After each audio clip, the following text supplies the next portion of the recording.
Good afternoon, and we're back in the back of my house to work on another dish that is just absolutely wonderful for a summertime barbecue. And today we're going to be working with baby back ribs. We got a nice long baby back rib here. You can get these up at your butcher, your grocery store. Typically they come in packs of 2 or 3 if you get them in the Ziploc pack already. We're going to work with one today. First thing you got to make sure that you do is you got to make sure that these ribs are patted dry. You're going to wash them first in your sink just to clean them off. Then you're going to want to use a paper towel to get them cleaned and dry, so you don't want any moisture on them. And make sure you do that on the back, on the top and the back of the rib. If you look here, we'll just take a nice paper towel again, just pressing down, looking to get the rib dry. Now, one of the most important things about ribs is making sure you got a nice spice mixture. So here today, I've got just a bowl here that we can use to mix our spice mix. What I've done already is I already pre-measured the amount. I've got here a tablespoon of kosher salt, a teaspoon of black powder, a teaspoon of garlic salt, a teaspoon of paprika, a teaspoon of ground mustard, a teaspoon of ground ginger, and half a teaspoon of coriander. Now, I'm also going to add some cayenne pepper. Again, this depending on your heat level that you like. You can add anywhere from, a 1/4 teaspoon to a whole teaspoon, depending on your palate. But I'm going to do a 1/4 teaspoon today. And then I also like to add a 1/4 teaspoon of wonderful, flavorful ground cinnamon. You can also add some other types of spices that you find in your rack up in there. If you like other types of things and you want to change up the flavor profile, you can. So all we're going to do now is just combine those different spices together to make your rub. Just want to get it nice and mixed up so everything is together. Now the key here now is pressing the rub into the meat. So you're going to want to use your hands to press it in and really get it down into the crevices of the meat here. You're going to want to do that on both the top side and the bottom side of the meat, as you can see I'm doing here now. And this is really, you can smell the flavors here coming out right now. And this, what's nice is on this dry rub, it's going to let it essentially seep into the meat. So when we're smoking it later on our grill, we'll have a much better flavor profile than you did if you just used salt and pepper and put it on maybe, or even done other dry rub just before. We're going to let this sit and get all excited and marinate and whatnot beforehand. So there we go. So we got our spice rub in there. We've really pressed it in, and we're going to let this sit for an hour or so while we get our mesquite charcoal grill fired up and ready to go, and we'll be back in a little bit. All right, we're back, and now we're at the point where the meat has been sitting in the refrigerator for about an hour or so now with that great dry rub that we put on it. We're getting our coals ready. I've got just a regular outdoor Weber grill set up outside by the pool. We've got some terrific mesquite charcoal that I've put together. I'm going to give you a look of what's going on in there. This is just getting started. I started with a little bit of kindling and these great big looking, really flavorful smoke that comes from these mesquite charcoal that I have here. You can pick up any brand at your Home Depot, Costco, wherever you like to go and get it, but they're available online as well, particularly during the coronavirus. So this is what we'll be looking at. We're going to wait till these coals get really, really red, orange color with that gray. You want to make sure you're not cooking on black because that's got some toxic in it. So let's see where we are in about 40 minutes.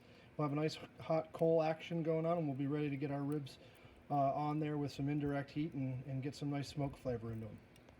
We've got the grill all ready now. You can see that really, really deep orange and the gray color on the charcoal. So that means we are ready to get going and get our meat on the grill. I'm going to show you here now. We've got the ribs that have been in the refrigerator. You can see that actually I put a little bit of dusting of brown sugar on the top at the end. You can either add that into your spice rub at the beginning or just sprinkle it on at the end. It adds some really good caramelization. You know, loving that. Getting that caramelization, that nice, really sweet taste as well. You'll also be able to have some caramelization going on with your barbecue sauce at the end, but it's nice to have a little bit of caramelization going on in the actual meat on the underlayer with the dry rub. We're going to get these ribs, putting them backside down over on the edges of the coals where we have the red hot, those really red hot coals going on. You can just take any extra bit of the dry rub that you have and put that on there. So as you can see, we've placed the meat down at the backside down, right on the edges of where those really hot orange coals are. We're going to let these cook for about 10 minutes or so to sear, and then we'll put the top on of our grill on to allow the process of the flavors from the smoke of the charcoal getting. Again, we're looking at indirect heat here. You can see we've got the meat off to the sides of the coals, which is what we're looking for. We don't want to actually sear the meat on the bottom and burn it. The ribs have now been on the grill for about 10 minutes, flat side down, the bone side down. We're now going to just take a quick peek at them, see that the bottom has a nice sufficient grill sear going onto it, and then we're going to move them a little bit back off of the coals, away from the edges, and then we're going to put the top on to get the smoke going. All right, we are back. You can see that the meat now is on the grill. We've been on for 10 minutes. We're going to check the bottoms. You can see here that beautiful caramelization is going on the bottom there.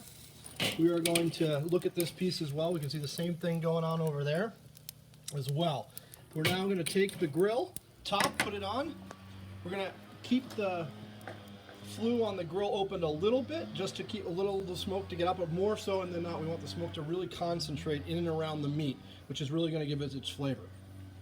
I've got the grill top off just to check here after about a half an hour.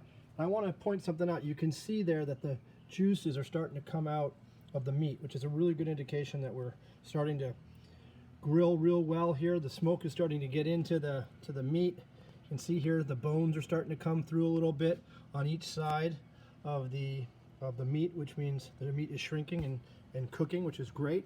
So we're going to put the top back on and continue this process. Depending on how our heat is doing and the smoke, this could be anywhere but say between a 2 and a 3 hour process. So we're just at the beginning stages here. Stay tuned. All right, we're back. It's about 2.5, 3 hours now of cook time. Again, your temperature on that grill needs to be about 180 to 250 throughout the process. The more consistent that you can keep the temperature throughout the process, the better you're going to have your meat. In terms of the tenderness, I think we're there. We're going to take off this meat now and we're going to get it on our platter.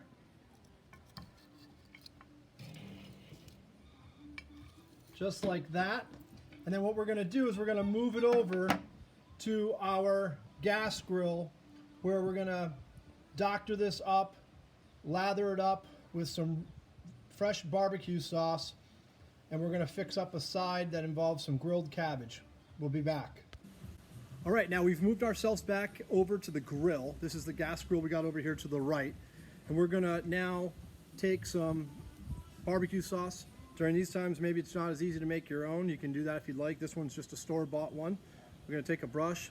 In my house, my wife likes everything juicy, so in our case, we need to make sure that we are lathering these things up with lots of barbecue sauce, because as the saying goes, happy wife, happy life, and that's what I'm all about here, particularly during this coronavirus lockdown that we find ourselves in right here now in Arizona. So anyhow, you want to lather these up all over both sides if you can.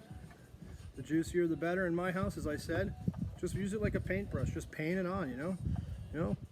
Pretend you're like that guy who paints the mountains there on PBS. You know, whatever you want to do to entertain yourself. But, you know, maybe over here you put a tree. You know, over there you put a tree. Anyhow, just make sure you're getting those things all lathered up. Again, I said do both sides if you can. Make sure you're getting both sides. Paint it up, paint it up. be generous, you know. This is going to be extra caramelization like we talked about at the beginning of the show with regards to the dry rub.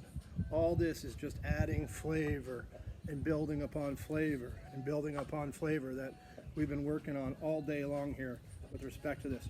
All right, we're going to toss these onto the grill. We're going to give them some grill marks. As you can see behind me, I've got some cabbage as well.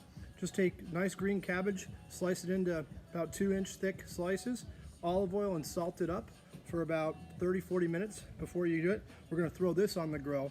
We're going to get beautiful, nice, crispy grill marks on the cabbage as well to accompany the ribs. Then we'll put it all together. And look at this. We've got the cabbage already flipped. You can see those beautiful looking grill marks on the cabbage. And I've already put the ribs down. Now again, I put them on the front side down. Again, we're keeping it on a high to medium high heat, trying to get a really nice caramelization. We're going to probably leave the ribs about 2 minutes on one side. We'll do one flip on the other side, and we'll be ready to plate, which is really exciting. All right, here we are. We've got this beautiful caramelized, just absolutely juicy barbecued ribs with a little bit of rosemary garnish. This is what I had in my garden. You could do it with cilantro, you could do it with fresh parsley, and then again accompanied by this absolutely beautiful green crispy cabbage. I mean, it just look at it. Beautiful tasting. Can't beat it. We're going to serve this with some baked beans if you have. Right now, probably everybody's just dealing with canned baked beans. If you want to make your own, you could do that as well. So this is going to be a terrific, healthy meal for your family. Have a cocktail with it. I am. Giddy up. We'll see you next time.